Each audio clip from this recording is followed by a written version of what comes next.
I was expecting feminism to celebrate this woman.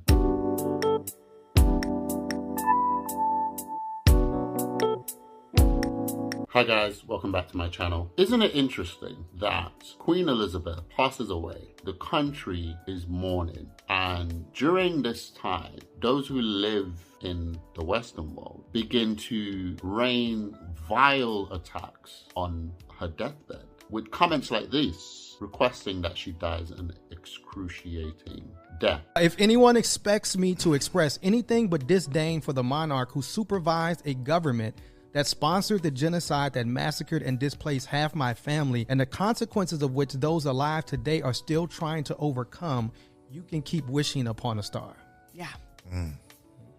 In other words, I said what I said. Right. It got me thinking. One of the things that I speak about on my YouTube channel is the hypocrisy, the double standard, the way things apply in one place, but then they don't apply in another. So we say that this has to be the rule, this is the ultimate, and this is the rule for everyone. But unfortunately, it's the typical rules for thee, but not for me. What am I talking about? I was thinking about feminism. The Queen, I believe, is the epitome of showing the world that a woman, a female, can lead, can be in power, can do what the men have done, head a country and be there successfully. I know there's a lot of baggage to her reign. There's a lot of history, things that I personally don't think is her responsibility because they were committed prior to her generation. But that is by the by. That's an argument for another time as to whether or not she should take responsibility for those sins. But regardless of those sins, she came in at a time where times had